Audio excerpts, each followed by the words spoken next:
Good evening, everybody. Welcome to the Pits of Motor Chaos. Your show's Dave. Special guest tonight, 2019 Pro E85 champion Randy Lee. Welcome to the show, Randy. Hi, Dave. How you doing? Good. Congratulations on the 2019 championship. You had a great year. Thank you, brother. I appreciate it. Thanks for having me on. No problem. Why don't you recap the year for us?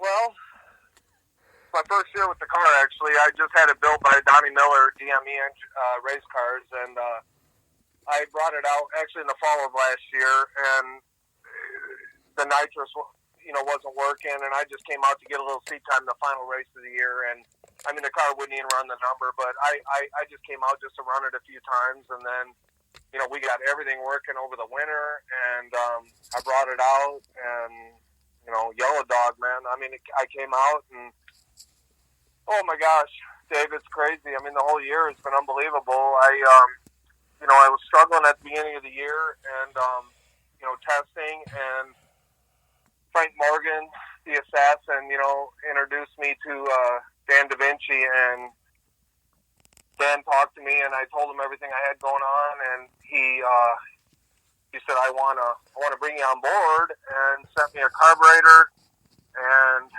this is literally 5 days before Memorial Day at Great Lakes Dragway. The huge show, and I said, I need this for this show, and he said it'll be there, and Dan Da Vinci, oh my gosh,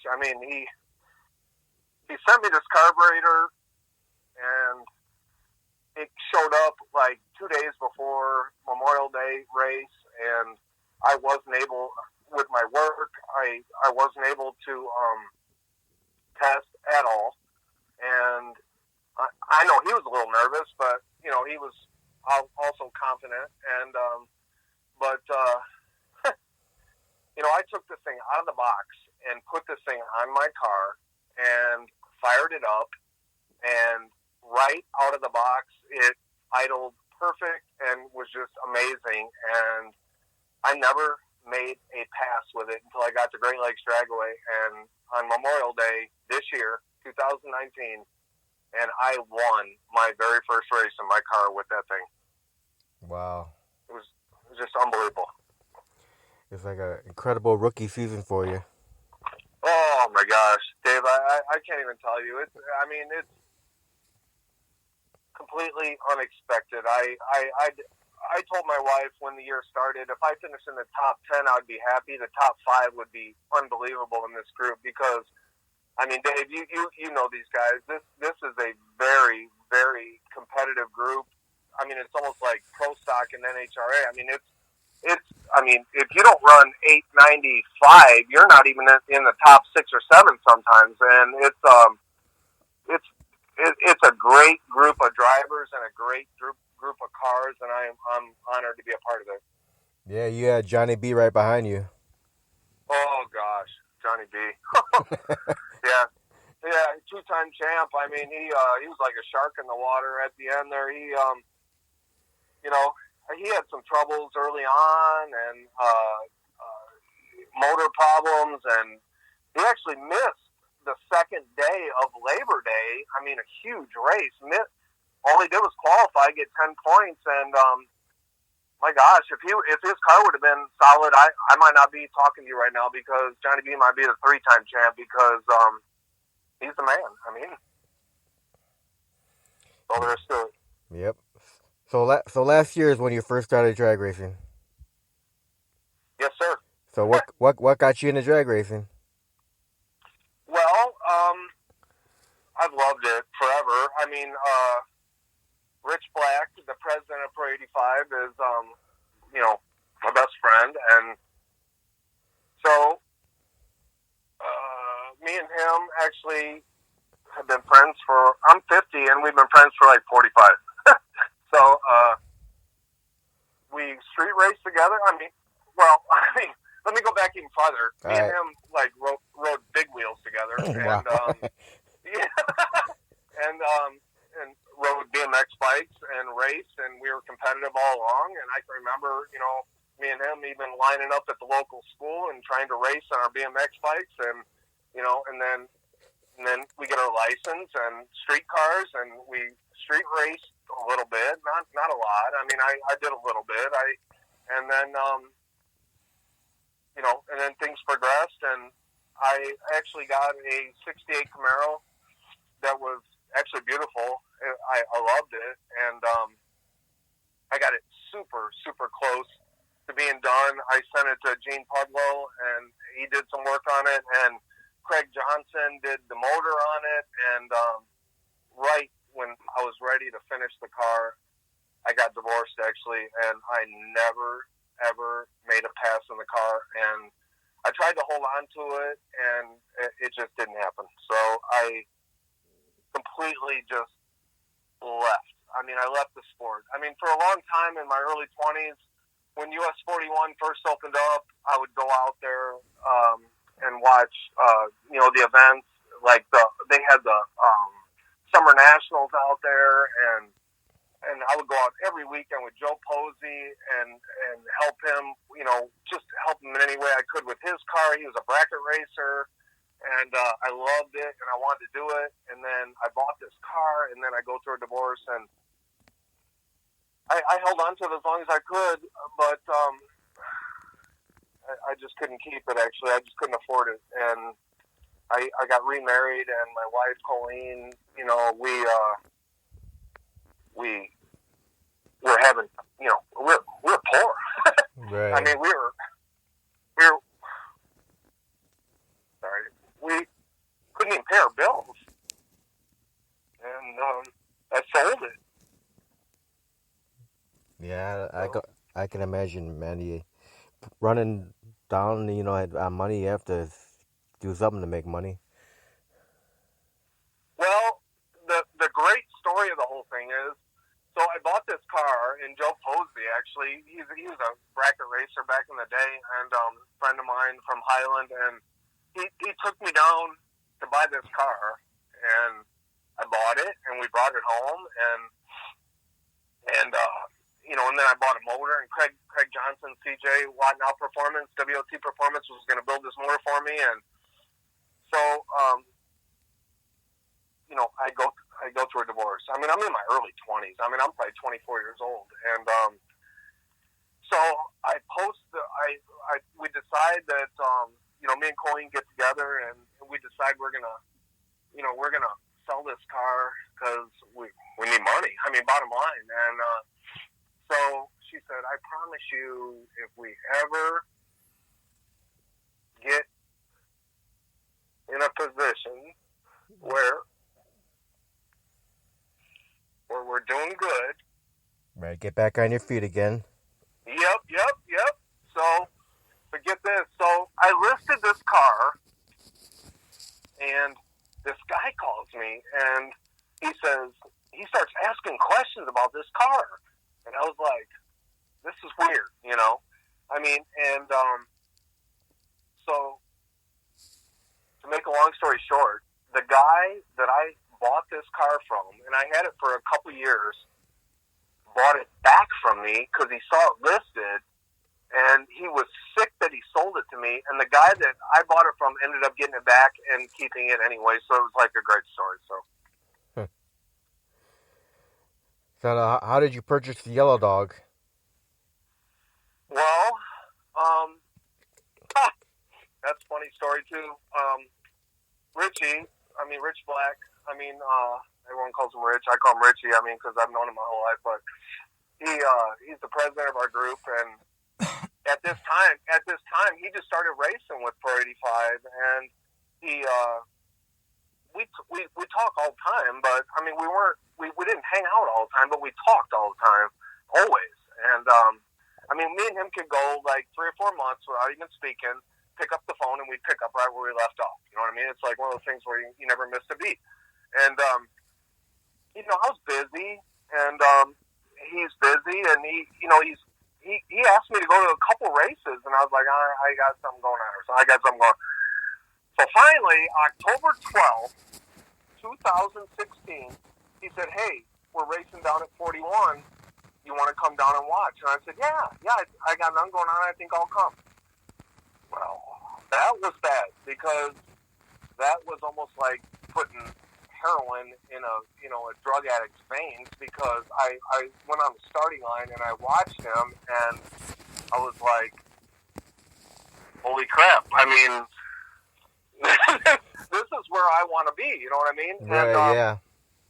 Yeah, so that was on like a Saturday or Sunday, and by Wednesday I'm already sending him links to cars on Facebook and drag, racing junk and all this, and he's like, whoa, you need to settle down, and I'm like, hold on, and I'm sending it to him so much he's like getting aggravated with me, you know? Yeah.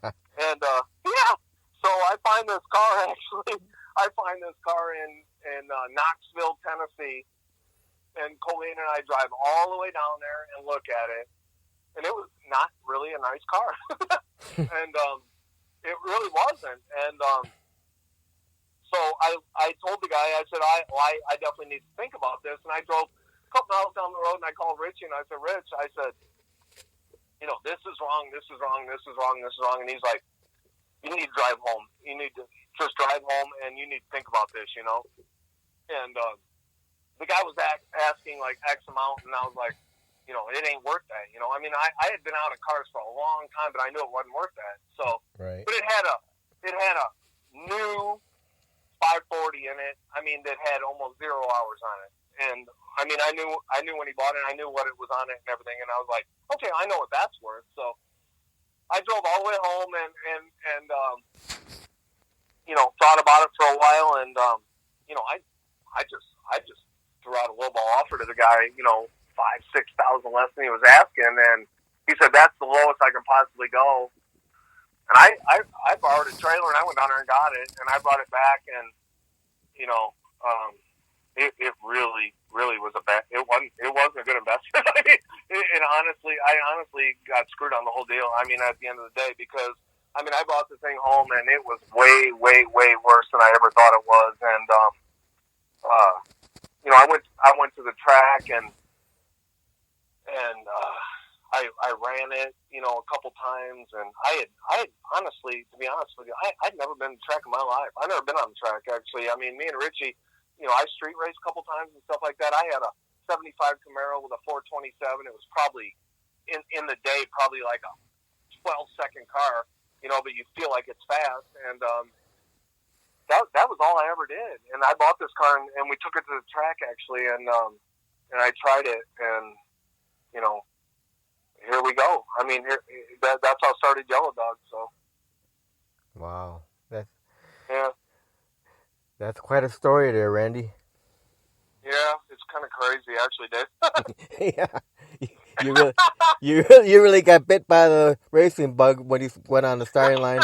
Okay. Well, I mean, I always loved drag racing. I mean, even when I sold the car back, I mean, I'm 50 years. I just turned 50 this year, and I sold that car when I was 26 or 7, and Richie in my video put it out there. It's that blue '68 Camaro. I mean, it was a beautiful car. It was awesome, but I just never finished it, made a pass in it. But me and Colleen went to drag races all over the place. I mean, we went down to St. Louis. We went to 66. We went to Indy every year for probably 5 years, first 5 years of our marriage, and we would tent camp across the street in that drive-in theater across the street from Indy. And so, I mean, I still loved it. I just couldn't afford to do it. You know what I mean? Yeah. Yeah.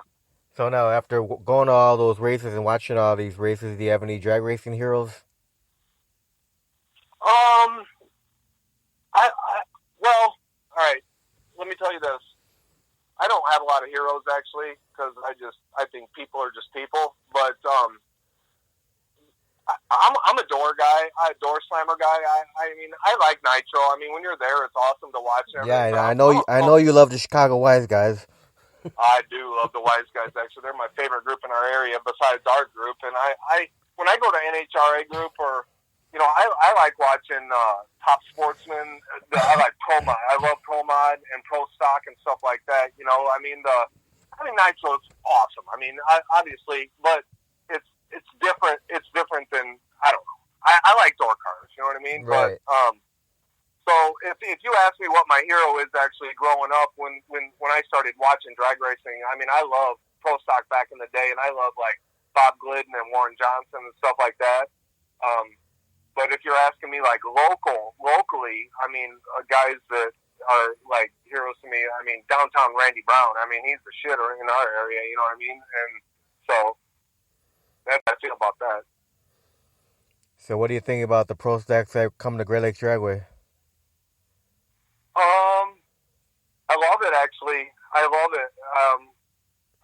I wish when we go out there that when we race that I was able to go to the starting line, because when I used to go out there for like 3 years, I went out there and watched Pro 85, and I mean I went to almost every single race because I really love this group. And when Dwayne was running it, Wall Drop, and I would go to almost every race to support the group, and before I had my car done. And but when the Wise guys went up there and the pro stocks and all that, I went up to the staging range and I watched. But now when you're racing, I really honestly don't get a chance to watch a whole lot, and I that bums me out actually, because I'm a fan of the sport. I love watching. I love driving more. Don't get me wrong, but I love watching. You know what I mean? Yeah. Yeah, but yeah, it's good stuff. I love the nostalgia stuff that's coming out, the pro stocks from back in the late '80s, early '90s. I love that stuff, and when Great Lakes gets the funny cars out there, I think that's just badass stuff. Yeah, I just wish they would get some more funny cars. Oh, I know. I think it's going to happen. Actually, I think it might be like a downtime, and I think it's going to regenerate. And I think like the funny cars and the nostalgia pro stocks and stuff. I think it's going to come back and be huge. Actually, I really do, because I think hardcore race fans really love that. I would love to see Funny Car Chaos come to Great Lakes Driveway next year. Oh my gosh, that'd be awesome. As long as we're not running, because I'd love to watch it. Yeah, right. Because I know this year when they ran at Central Illinois Dragway, the Dan Manis' Pro Stock group went up there and ran with them. Oh yeah. Man. Well, they actually came on Labor Day, Time Machine Nationals. There was a funny car group there, and they were in our E85 pits actually. And those guys, well, we drank beers all night with those guys and everything. And they were super nice guys and stuff. Those were some cool dudes. Yeah, the alcohol drivers, the Detroit Tiger, and all them. Oh yeah, that's a fast car. Oh yeah. Yeah, there were some guys from Detroit and everything there. I mean, they were super cool to us. I mean, we had a great time with them, and we were out there till probably 2 a.m. with them. We need more nitro, though. I agree. I agree. I think that'd be awesome at Great Lakes. I mean, when the nitro cars go at Great Lakes, there's only a few of them, but when they go, I mean, you can smell it all the way over in the E85 pits, and I just love it, man. Because, like, as far as funny cars, all we got left is Doc Holliday and the Telstar since Bob's left back to Australia. Yep, exactly. We need someone to race against, Doc. Yeah, exactly. Yeah, Great Lakes Dragway is always a good time. Oh my gosh, I love it. I mean, I'm brand new to this, but when you go up there, you really feel like you're a part of something. And Marcel and Randy and Freddie and all those guys, I mean, they treat our E85 group so awesome. I mean, I realize that we're just like almost like an opening band for when you're racing. When I pull in the burnout box, I don't see anything, actually. I mean, I'm so focused, but when I come down that return road, you come past the Kramer compound and all those guys, there is nothing like giving those guys a hang loose sign, and those guys are all, purging nitrous coming by them, and the fans all standing. Oh gosh, it's great, Dave. Yeah, that's one of the great things about that track, because you got the return road right there by the crowd. Oh, yeah, I love it. That's what I miss about 41, actually. I like 41. It's kind of a track I grew up on, and, they do the best they can, but there's no return road past the stands. You, turn before you get there, and you just feel disconnected with anybody that's there. So, but Great Lakes, that's a great show. That's why you guys. That's why you guys stop on after the first round and stop and throw stuff out to them. Oh yeah, I think the fans really dig us. You know what I mean? We love the fans, and we take time to recognize people, and we throw shirts and stickers and Pro 85 bling out and stuff like that. And I don't know. I think the fans really dig us at Pro 85 at Great Lakes, the Pro 85 group, and I don't know. I have a great time there. I mean, I really love it. I do. I love Great Lakes. Now you guys are like a You group. just You guys are a huh? regular. You're a regular group there. Like the Wise Guys, you guys, the Pro Stocks, and the Brew City Gassers, and the Yeah, the Gassers. Yeah. Classic American Yep. Muscle Association. Yes, sir. And you got the America's 1320 Legends. Yep. Yep. All you guys Yeah, are. there's like four or five regulars that go up there, and I don't know. The Great Lakes fans are one of those fans that just understand and appreciate everything. You know what I mean? They like to see that nostalgia stuff. They like those old pro stocks. They like the funny cars. You know, I mean, you go to other places, and they're like, well, where's John Force? Where's the Top Fuelers? But these guys are like, yes. You know what I mean? And it's just it's a great time actually. I thoroughly enjoy it. Yeah, the crowd, they love long, smoky burnouts. Oh yeah, that's what we're all about, man. Pro 85, we like big burnouts, and we try to do wheelies. I mean, we don't have a whole lot of big wheelie guys anymore. We got Frank Morgan and Richie and Mike Sisson and those guys. I mean, they pull Dwayne Waldrop. You know, he's going to hopefully race with us some next year. He's like a legend. I mean, that dude pulls wheelies. And Steve Penrod, you know, all them guys. If they race with us, I mean, that's the real deal wheelie stuff. I'm just a baby wheelie guy, but whatever.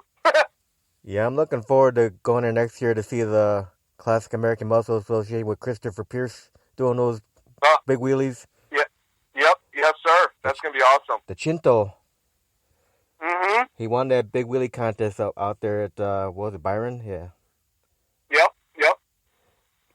Have you ever watched that car in person when you're at the Grove? No, I never have. Yeah, I know you've seen the like videos and pictures on Facebook.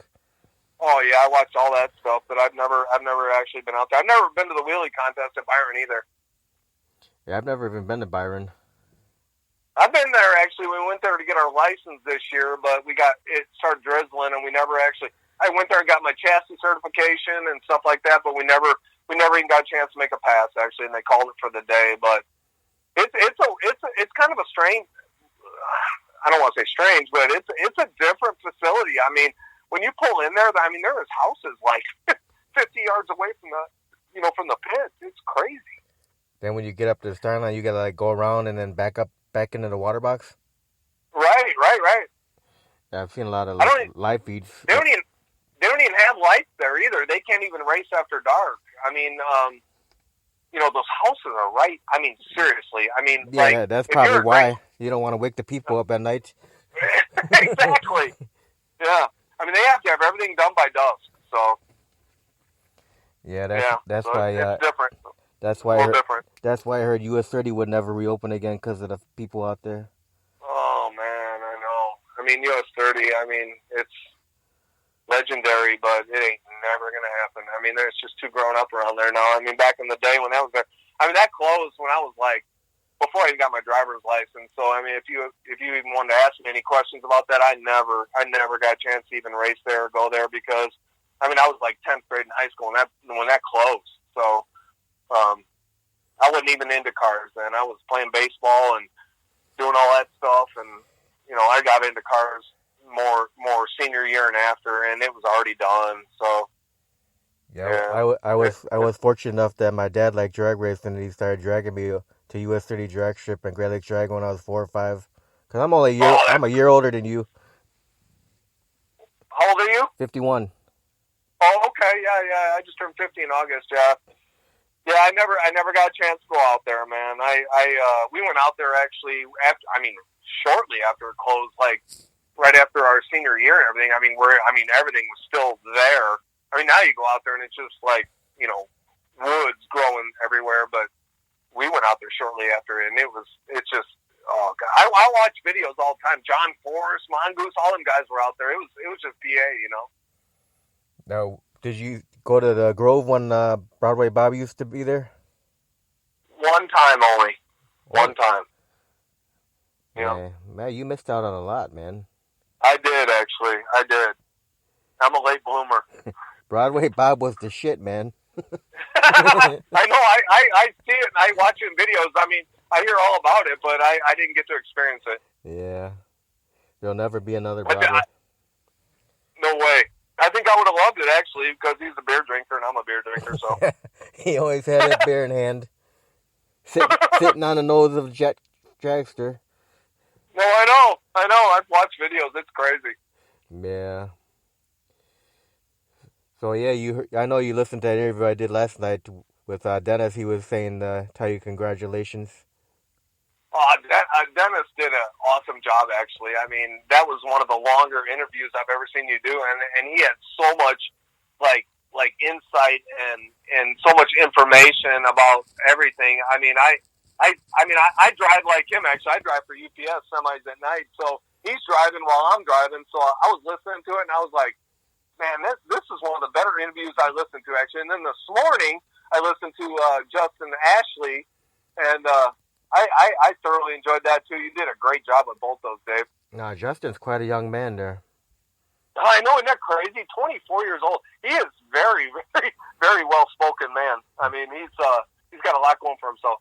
Yeah, he's gonna go places. Oh yeah, way more mature than I was at 24. Yeah. So now your wife backs you up in your drag racing now, right?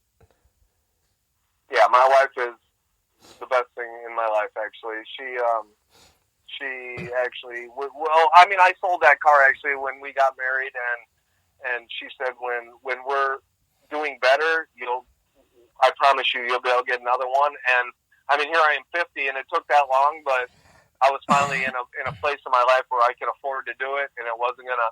My son is married and got kids, and yeah, Colleen is, anybody that knows Colleen, she's the best thing ever. So she totally supports me. So how many grandkids you got? I got one actually. His name's Wyatt. Actually, his name's on my windshield, and I got a sticker of his name on my windshield, and I think I really started winning after I got that. How old is Wyatt? He was born December 20th, so I mean this month he'll be 10 months old, and he's something else actually. He's my buddy actually. I work nights, so I get home in the morning, and my daughter-in-law actually, we run a nonprofit here. We have a farm, and we help kids that are emotionally at risk, and my daughter-in-law is like our farm manager, and so when I get home from work, I get to watch Wyatt, and so it was an incredible bonding time that I got to spend with my grandson, and when he sees me, he knows me, and he smiles. I mean, he loves me, actually, and it melts my heart, man. I mean, it's just the greatest time of my life right now. Yeah, that's beautiful. Oh, I love it. I really do. Hopefully Wyatt gets into drag racing. Well, funny you say that, because I told my daughter-in-law that I'm going to get him into junior dragsters, and she said, well, we need to talk about that. But you know what? He's 10 months, so I got time to negotiate that. Yeah. Now, for you, what was it like for you to get behind the wheel and go down a real drag race track for the first time ever? Crazy. It was crazy, actually, because I'd never been in a car in my life until I got this Camaro, this yellow junk that I bought, and it had decent motor in it. I mean, it was probably a 10 flat car on motor when I got it, but if you've never been in a 10-second car, you have no idea what you're dealing with. And so we went to the drag strip when I got it, and Mike Phipps and Richie was going to come, but he was leaving work, and I don't know, I got anxious, and I went up to the staging lanes at 41, and the first time I ever been on a drag strip in my life was 2 years ago. And I mean, I raced on the street, but I've never been to the track in my life. Never been on slicks, didn't even know what to expect. So I go up, Mike's like, let's go. He's anxious like me. I mean, he's totally hyper, so he's like, let's go. I said, Richie's not here. He said, let's go. So I go up the staging lanes, and I do my burnout, and he gets me staged and everything. And I'm going to tell you right now, the very first pass I ever made in my car, and this is going to sound so stupid and so funny to most people, I don't even remember, because I did my burnout, I backed up, he staged me, and I didn't even realize what it was like to take off with a car on a prep track and slicks, and I let go of the button, and my head slammed back, hit the seat, and I was dizzy the whole way down. I don't remember anything. Oh no. Wow. Yeah, now I know to brace yourself, and I like to think I'm better than I was. I still learn every single time I go out. I mean, I'm a rookie. I mean, I don't claim to be nothing special. I mean, I seriously am a rookie, and I learn almost every single time I sit in the driver's seat, and I learned just this last weekend, and something I'll never do in my life again. And but I'm a good student, actually. I'm humble, and I listen to people that are better than me. I don't ever pretend to be better than I am. And yeah, you got a lot of great drivers surrounding you in that group. oh my gosh, Frank Morgan and Dwayne Waldrop and Richie and all them guys. Butch Kilbosky. I mean, these guys are old outlaw superstock guys. I mean, they're the real deal. I mean, these guys are, I don't like to say my heroes, but I mean, back when I was a young kid, I mean, I looked up to these guys, Yeah. So now, when you go to the track, how many crew members you take with you? Well, a lot of times I go by myself, but Colleen goes with me most of the time. But I didn't get a chance to tell you, but we run a nonprofit here, so we have horses. We got like 20 horses here on my farm, and we mentor kids that are emotionally at risk. But my wife and my daughter-in-law actually show horses. So there are some weekends that my wife and my daughter-in-law are going one way with a trailer and a truck to a show, and I'm going to a race to another way. But it's okay because the E85 group is one of the best group of guys I've ever been around, and I don't have to ask for anything. And I mean, if I need to lift my hood off, if I'm by myself, I never stage by myself. Matthew Johnson is always there. If I'm not running Johnny B, Matthew Johnson's in front of me. This week, Joe Beach was with me. His motor was blown. Joe Beach helped me. Donnie Miller, the guy that built my car, if he's there, he helps me. I don't ever ask. I can do everything in the pits by myself. I really can do everything by myself, but it's an unbelievable group of guys. I mean, Dave, I can't tell you, these guys are the type of guys that if you hurt something on your car, 3, 4, 5 guys will come over to your pit in between rounds, help you change something just to get you back out there so they can beat your ass in the next round. I mean, it's crazy. I mean, it's a brotherhood. It's a family, man. It really is, and I'm really proud to be a part of it. Yep, that is a great thing there. Now, for you, when you're on the track, do you have any pre-race rituals or superstitions? Well, no superstitions, but I have rituals, actually. When I first got this car done, I talked to Randy Brown, and he is the man. I mean, he is a legendary racer, and he said, I follow the exact same routine every single time, and that's how you're consistent. And from day one, when I crawl in the driver's seat, I put my seatbelting up, I turn my nitrous on. I follow the exact same routine every single time that I'm in the car. So, yes, I do have rituals. All right, now, where do you get your fire safety equipment from? I get my stuff from Impact in Indianapolis. They're the best company I've ever dealt with in my life, actually. I got my fire suit.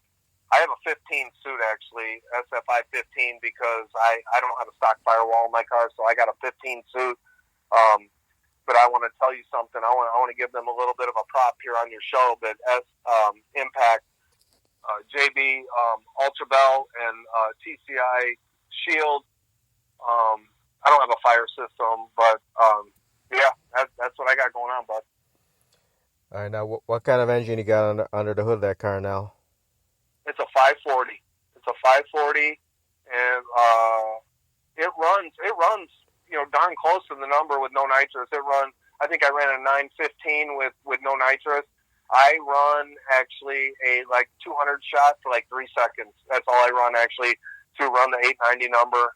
So before mid track, I'm already running on motor, and when they're done, I'm gonna get more Hoosiers. All right, now for the short time you've been drag racing now, have you hit any milestones? Yeah. I think milestone. I think a first milestone would be winning my first race I ever raced in. Memorial Day on Saturday, I went out and I won the very first race I ever raced in with the Yellow Dog, finished with nitrous, and so I would say that's a pretty good milestone. And then my second milestone would be winning the championship of an elite group actually in my rookie year. What was the fastest pass you made with that car? I went 883.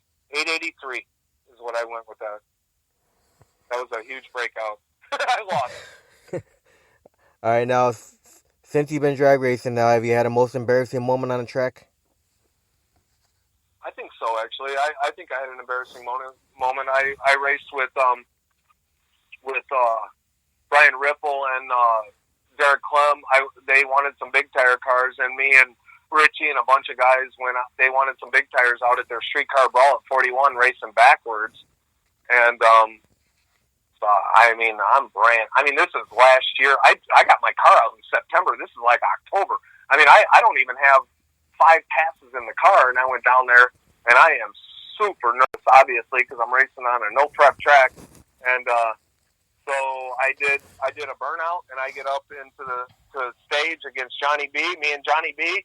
1 and 2 this year, and I go to stage the car, and instead of hitting my trans brake button, I hit my line lock, and I rolled right through and just kept going. The car wouldn't even hold. So wow. That was embarrassing for me because there was a lot of those guys. Those guys are hardcore race fans down there. I don't know if you've ever been to a streetcar ball, but those guys are amazing. Actually, they're real hardcore fans, and I made a really nice pass, but I completely just left on Johnny B, and it didn't even seem fair. But and then it started raining. We were going to have a shootout and stuff like that. But I pushed. I was so nervous. I pushed the line lock instead of my trans brake, and I just rolled right through when I hit the gas. So that in my short career, that's probably the most embarrassing moment I've had. All right, now in the sport of drag racing, do you have anything on a bucket list that you'd like to do still? Yeah, I want to repeat my championship. You're gonna do like Johnny B, huh? Yeah, Johnny B, Hoke, and Steve Hoke, and Rob Keller. They've all been repeat champions, and I honestly feel like my car is good enough to repeat. I don't know if I'm good enough, but my car is good enough, and everyone knows it too. But we'll see. I will see. I honestly, that would be the most unbelievable thing in the world. I never in a million years with the group of guys I'm racing with ever thought I'd be in the position I'm in, and I'm super humble about it. I'll never boast. You'll never hear me boast. I don't honestly feel like I deserve to be here. But next year, now that I won, I'm going back after it again. So they can come after me all they want. Now, in the off season, are you going to be doing any changes to your car? No, I was gonna, but I'm not gonna. Since I won, I actually got a set of really nice heads, and I was gonna change the heads and put a bigger cam and do all this pistons and all this stuff to it. And at the end of the day, why? I won the championship. My motor's not hurt.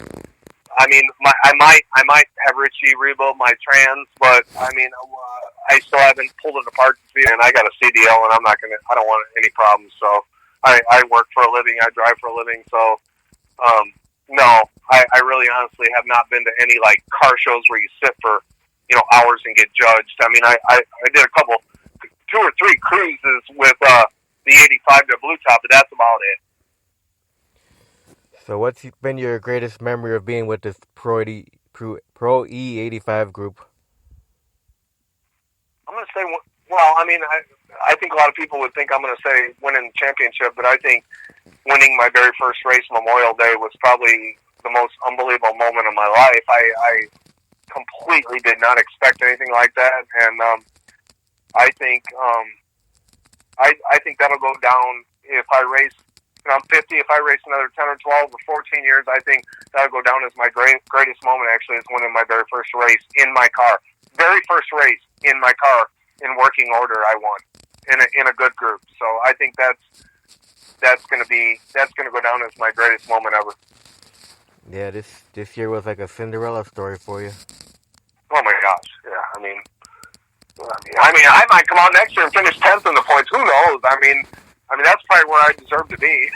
So, I think I have a better car than I am a driver. So we'll see how it goes next year. I mean, it's all good. I mean, Donnie Miller, DME race cars built me an unbelievable car, and I just can't be more thankful. Actually, I took it to him when I told you I bought a junk. I took it to him.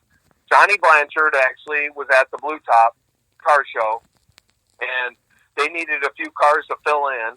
So I drove that junk. I mean, just a back half 68 Camaro with this 540 in it up to the car show with the E85 group, and I met Johnny Blanchard, and now he's like a really good friend of mine. But I was talking to him about his car, and I love the stamps and the way it sat. And he said, Donnie Miller worked on it. Do you know him? And I said, you know what?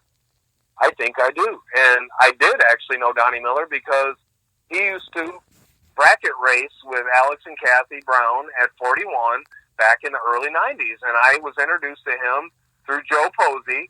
And I was like, that name sounds familiar. And as soon as I saw his face, I said, I know exactly who he is. But he didn't know me. And Johnny said, well, he's the one that did my car. He does maybe one a year or two a year. Maybe you should talk to him. So I'm blessed. I'm blessed by God because I talked to Donnie, and he's super